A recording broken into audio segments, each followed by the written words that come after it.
विघ्नहर्ता श्री गणेश, श्री गणेश, श्री गणेश। इस पवित्र धाम में प्रभु जगन्नाथ जी की स्थापना किसी दिव्य और महान ब्राह्मण के द्वारा ही होनी चाहिए। वो संपूर्ण सृष्टि में केवल एक ही है और वो है सृष्टि के रचयिता परम पूज्य ब्रह्मा जी। सर्वे भवन्तु सुखिनः, सर्वे सन्तु निरामया, सर्वे भद्राणि पश्यन्तु मा कश्चित् दुःखभाग् भवेत्। ब्रह्मदेव, हे देवर्षि, आपका सुझाव अद्भुत है। इससे अधिक प्रसन्नता की बात और क्या हो सकती है। किंतु मैं ब्रह्मदेव को आमंत्रित कैसे करूंगा? आमंत्रण तो स्वयं जाकर ही दिया जाता है ना राजन। ब्रह्मलोक? मैं? किंतु कोई मनुष्य ब्रह्मलोक कैसे जा सकता है प्रभु? मैं नहीं, हम। मैं आपके साथ स्वयं चलूंगा ब्रह्मलोक।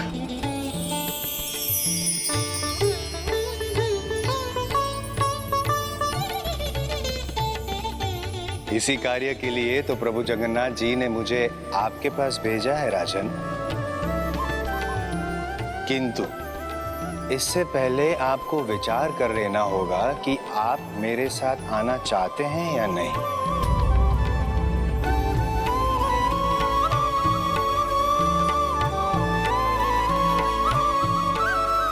इसमें भला विचार करने का क्या कारण हो सकता है देवर्षि? इससे अधिक हर्ष की बात मेरे लिए क्या हो सकती? स्वयं ब्रह्मदेव आकर प्रभु की स्थापना का शुभ कार्य संपन्न कराएंगे। इस कार्य के बाद मेरा तो जीवन सफल हो जाएगा। तो मैं ब्रह्मदेव को आमंत्रित करने के लिए अवश्य जाना चाहूंगा। नारायण नारायण। कदाचित आप समझे नहीं राजन। मैं पुनः कहता हूं, आपको सोच समझकर उत्तर देना होगा, क्योंकि जब हम ब्रह्मलोक से लौटेंगे तब इस सृष्टि की सदियां बीत चुकी होगी। आपके सभी संबंधी अपना जीवन जी चुके होंगे।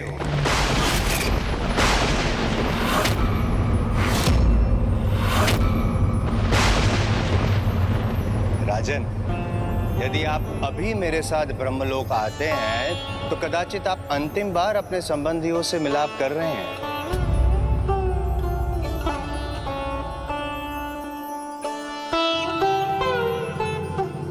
और उस समय आपके राज्य में राजा भी कोई और होगा और राज भी किसी और का होगा।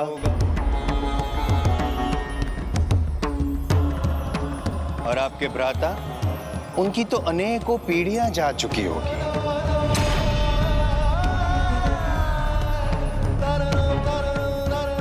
क्या आपको ये स्वीकार है?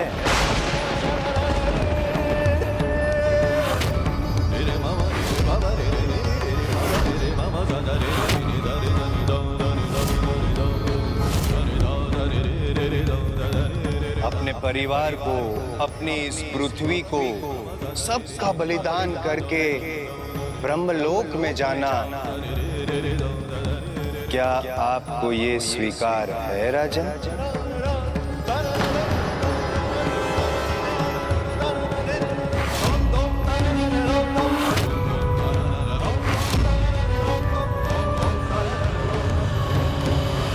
अर्थात ये फिर महाराज इंद्रद्युम्न की एक और परीक्षा थी। आपने जो कहा वो उचित था। पुरी में जगन्नाथ मंदिर का निर्माण, वहां प्रभु की स्थापना वास्तव में एक भागीरथी कार्य था। महाराज इंद्रद्युम्न और उनके परिवार को अनेकों परीक्षाएं देनी पड़ रही थी और अब अभी अंतिम परीक्षा अत्यंत कठिन थी, जहां अपने परिजनों के साथ अपने जीवन का भी त्याग करना था। तो फिर क्या चुनाव किया महाराज इंद्रद्युम्न ने? सब कुछ त्याग कर ब्रह्मलोक जाने के लिए तैयार हुए वो। तब तो महाराज इंद्रद्युम्न सोच विचार में डूब गए होंगे ना। अपने सभी परिजनों को छोड़कर ब्रह्मलोक जाने का निर्णय लेना सरल तो कदापि नहीं रहा होगा, ना उनके लिए और न ही उनके परिजनों के लिए। संसार को प्रभु जगन्नाथ जी के महान धाम से वंचित नहीं कर सकता। धर्म, मोह और माया का अंत कर जीवन के निर्मल अर्थ से अवगत कराता है। हे देवर्षि नारद, मैं ब्रह्मलोक अवश्य जाऊंगा। स्वामी,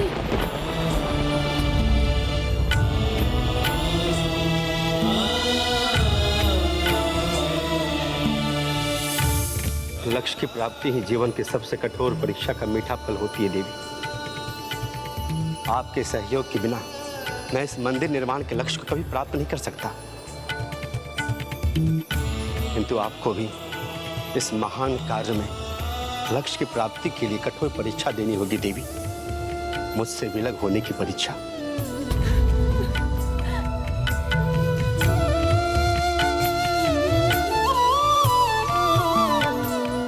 स्वामी, अर्धांगिनी हूँ आपके कार्य, धर्म और लक्ष्य की प्राप्ति में मैं भी उत्तरदायी हूँ। जब तक मेरी श्वास चलेगी मैं निरंतर तपस्या करूंगी कि आपके ब्रह्मलोक की यात्रा सफल हो।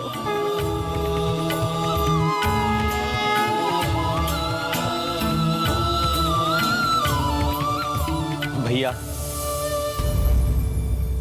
आप हमारी चिंता मत कीजिए। मैं और ललिता भाभी का ध्यान रखेंगे। हम अपना शेष जीवन भाभी की सेवा और आपकी कार्य की पूर्ति की कामना में बिताएंगे। मैं भी प्रतिदिन आपके नाम से प्रभु नील माधव को भोग चढ़ाऊंगा और प्रभु से प्रार्थना करूंगा कि आपको आशीर्वाद दें और आप अपने जीवन का ध्येय प्राप्त कर सकें। नारायण नारायण, अद्भुत। आप सभी प्रभु कार्य के लिए कितना महान त्याग करने जा रहे हैं। हे प्रभु, जब परिवार का समर्थन प्राप्त हो तो कोई भी लक्ष्य बड़ा नहीं रहता, और अब मेरे परिवार का साथ पाकर मेरा उत्साह और मेरा साहस और बढ़ गया है। हे देवर्षि नारद, मेरा मार्गदर्शन कीजिए। मुझे बताइए कि मुझे और क्या करना है। यहाँ से प्रस्थान करने से पूर्व आपको प्रभु की प्रतिमा पूर्ण करनी होगी।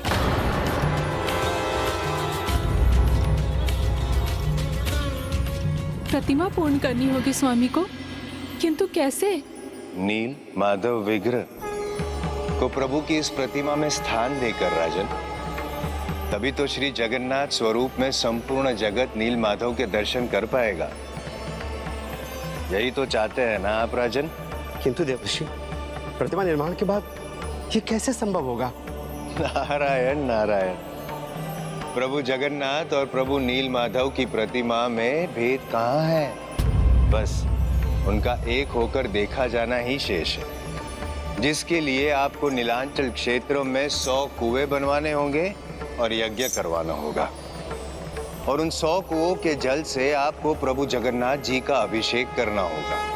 तभी प्रभु नील माधव विग्रह को आप प्रभु जगन्नाथ जी की प्रतिमा में समाहित कर पाएंगे। और जब प्रभु की प्रतिमा स्थापना के लिए पूर्ण होगी, तब आप ब्रह्मलोक की यात्रा करके स्वयं ब्रह्मदेव को प्रभु की स्थापना के लिए आमंत्रित कर पाएंगे।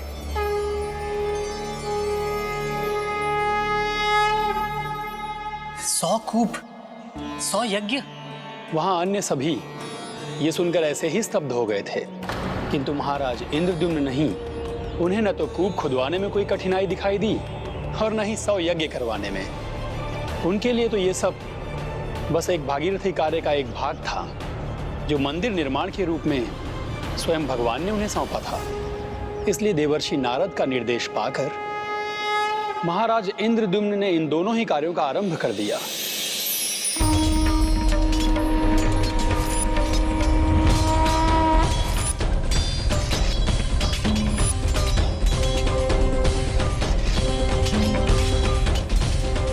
महाराज इंद्रद्युम्न ने यज्ञ स्थल को भी स्वयं अपने ही हाथों से स्वच्छ करने में जुट गए।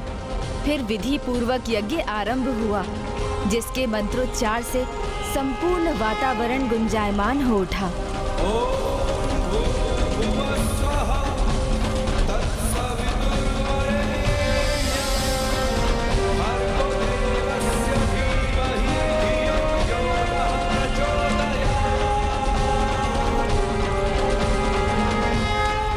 अंत में पूर्णाहुति के साथ यज्ञ संपन्न हुआ।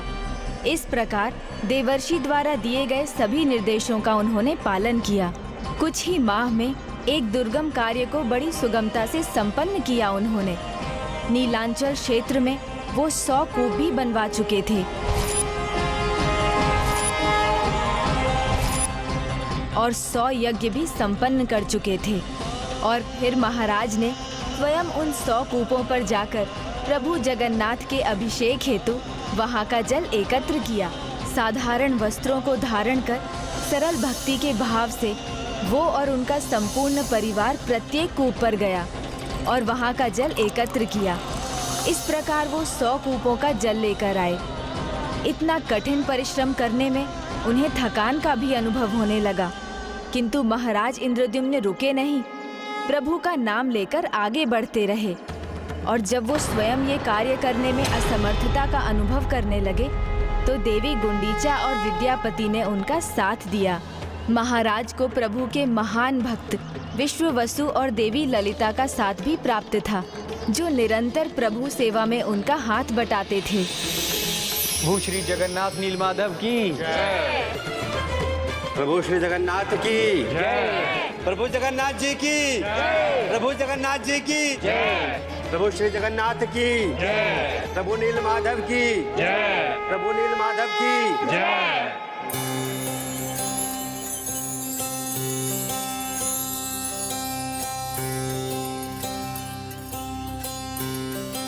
जब किसी को इतना सहयोग प्राप्त हो और वो स्वयं अपने लक्ष्य के प्रति जागरूक हो तो सफलता दूर नहीं रहती।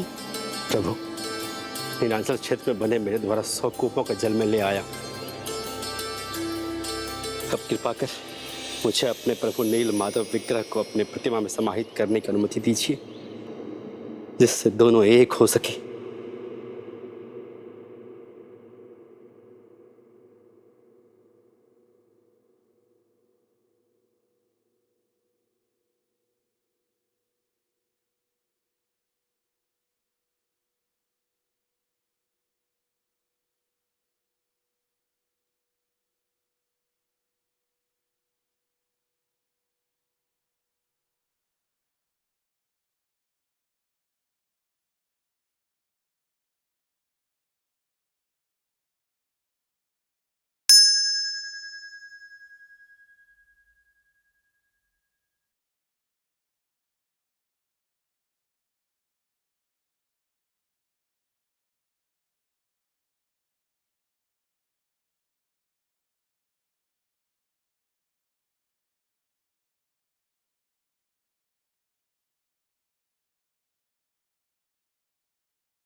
शाकाकारं भुजगशयनं पद्मनाभं सुरेशं विश्वाकारं गगनसदृशं मेघवर्णं शुभांगं लक्ष्मीकान्तं कमलनयनं योगिहृदध्यानगम्यं वन्दे विष्णुं भवभयहरं सर्वलोकैकनाथम्।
प्रभु जगन्नाथ जी की जय। प्रभु जगन्नाथ जी की जय। प्रभु जगन्नाथ जी की जय। प्रभु श्री जगन्नाथ जी की जय। प्रभु श्री जगन्नाथ जी की जय।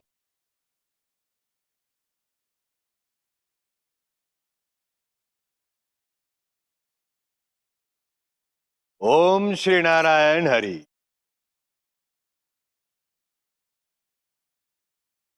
प्रणाम देवर्षि नारद। कल्याण।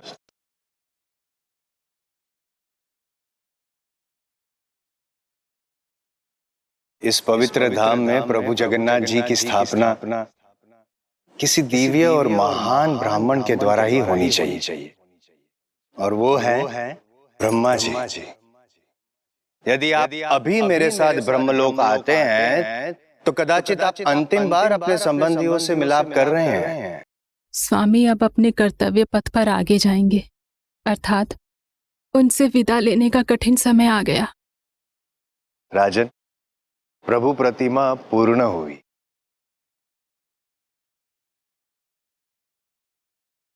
और मंदिर में स्थापना के लिए तैयार है। आपके मार्गदर्शन और आपकी सहायता के लिए आपको कोटि कोटि धन्यवाद। ना ना ना ना, धन्यवाद अभी नहीं। अभी तो मेरा मुख्य मार्गदर्शन शेष है, आपको ब्रह्मलोक पहुंचाने का। क्या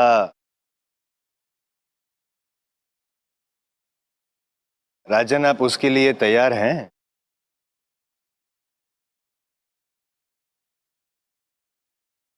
ये पल आप सभी के लिए कठिन है, क्योंकि आप सभी अंतिम बार एक दूसरे से मिल रहे हैं। विदा लेना असंभव सा लग रहा होगा ना? जो एक दूसरे के हृदय में बसते हैं वो कभी विदा नहीं कहते देवर्षि। हाँ देवर्षि, हम एक दूसरे के पास न होकर भी सदा साथ रहेंगे। एक दूसरे के हृदय में सदा वास करेंगे। सर्वथा उचित कहा आपने। विद्यापति, देवी ललिता, आप सभी को भुलाना असंभव है। प्रभु जगन्नाथ जी के मंदिर के निर्माण में आपने जो श्रम किया है और विश्व वसु जी की अटल भक्ति, उसके कारण प्रभु जगन्नाथ जी के हृदय में आपके लिए एक विशेष स्थान है। देवी गुंडीचा, आप भी इस प्रभु कार्य में कभी पीछे नहीं रही है और अभी भी अपना पूर्ण योगदान दे रही हैं। किंतु मुझे ऐसा आभास हो रहा है कि प्रभु के इस कार्य में आपका भाग अभी भी बाकी है, क्योंकि प्रभु के हृदय में आपका भी अत्यंत महत्व स्थान है और शीघ्र ही जगन्नाथपुरी में आपका भी अनूठा स्थान होगा। देवर्षि, प्रभु का आशीर्वाद पाकर मैं तो धन्य हो जाऊंगी, किंतु अभी मेरे मन में सिर्फ एक ही इच्छा है, मेरे स्वामी की ब्रह्मलोक यात्रा सफल हो। तब हमें प्रस्थान करना चाहिए। और हाँ, जब हम ब्रह्मदेव जी के साथ यहाँ पुनः लौटेंगे जगन्नाथ जी की प्रतिमा की स्थापना के लिए, तब तक मंदिर के द्वार बंद रहेंगे। उचित है, हम इस बात का ध्यान रखेंगे। महारानी, मैं आपको, ललिता और विद्यापति को अपने साथ अपने कबीले ले जाऊंगा।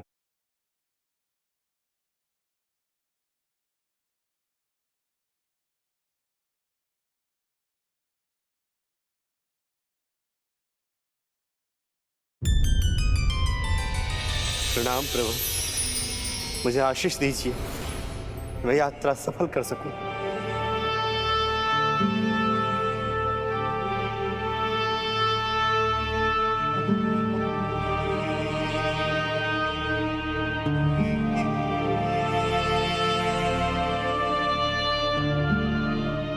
प्रणाम भक्त शिरोमणि विश्व वसु जी।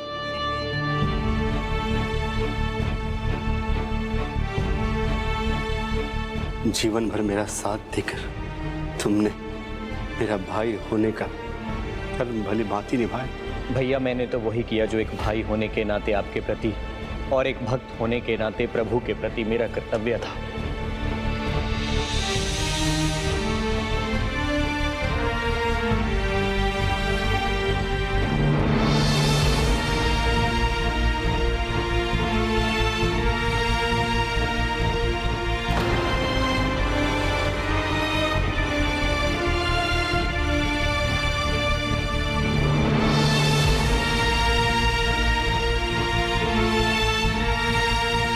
स्वामी, आप तनिक भी चिंता मत कीजिएगा।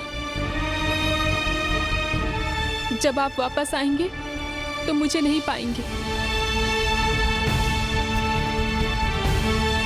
किंतु मैं वचन देती हूँ कि ये शरीर तो नश्वर है, ये मिट भी जाए, परंतु मैं आपकी प्रतीक्षा करूंगी।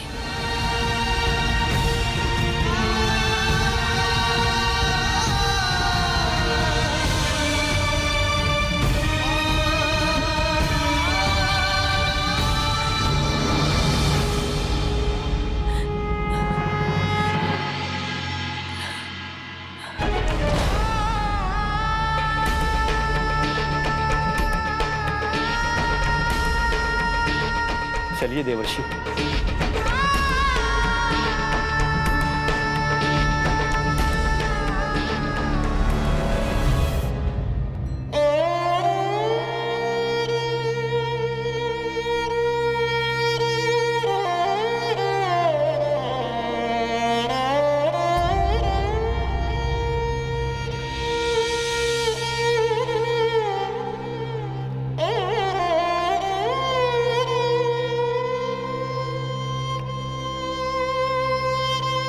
अपने प्रियजनों से विलग होकर महाराज इंद्रद्युम्न देवर्षि के साथ ब्रह्मलोक यात्रा के लिए निकल चुके थे और इस पूरी यात्रा में वो हरि नाम का जाप करते रहे। कृष्णा हरे कृष्णा कृष्णा कृष्णा हरे हरे हरे रामा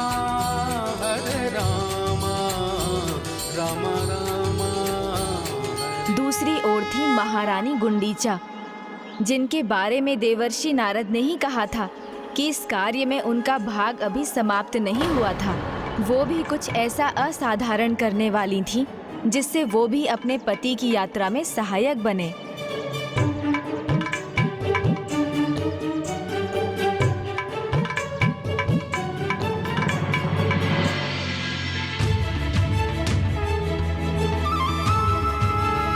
अद्भुत। इस स्थान पर इस शिला को देखकर मुझे दिव्य आभास हो रहा है।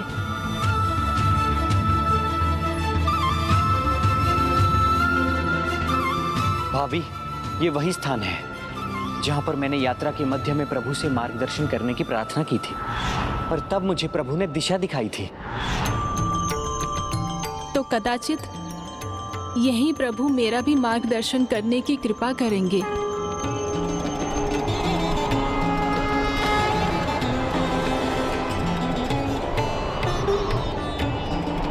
जब तक मेरी श्वास चलेगी मैं निरंतर तपस्या करूंगी कि आपकी ब्रह्मलोक की यात्रा सफल हो।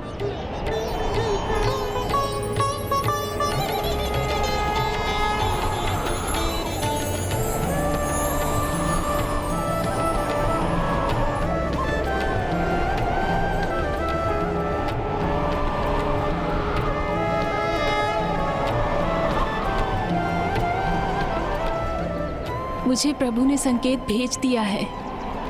वही स्थान है जहां मैं तपस्या करूंगी।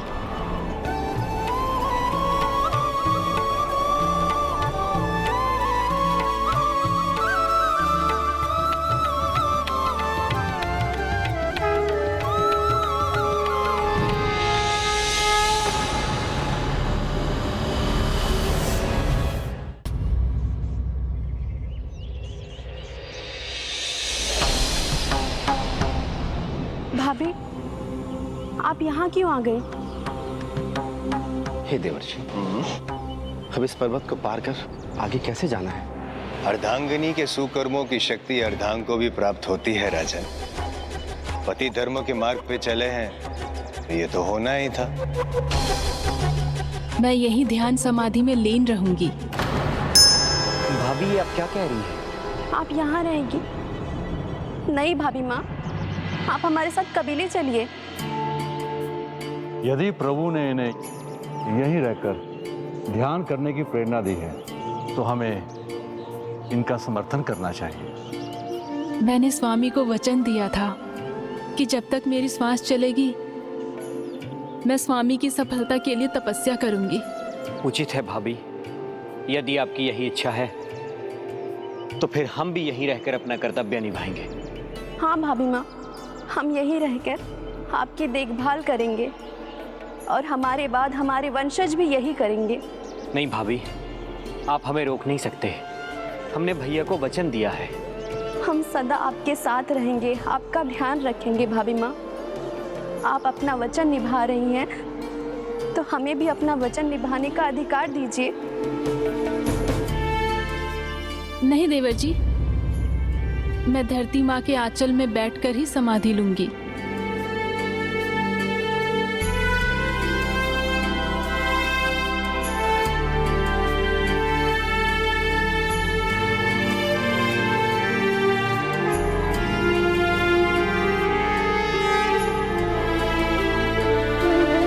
हे प्रभु, कृपा कीजिए, स्वामी को ब्रह्मलोक पहुंचकर ब्रह्मदेव को आमंत्रित करने में सफलता प्रदान कीजिए। हाथ दीजिए अपना।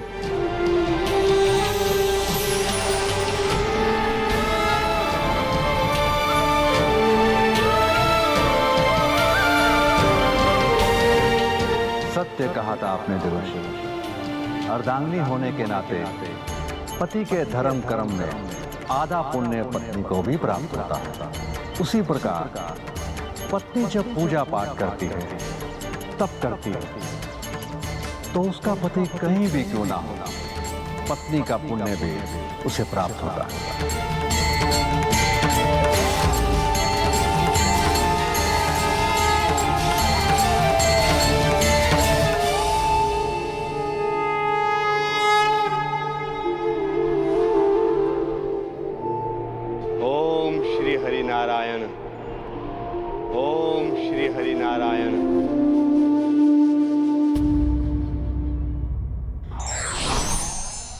महान उद्देश्य को प्राप्त करने के लिए महान त्याग भी करना पड़ता है।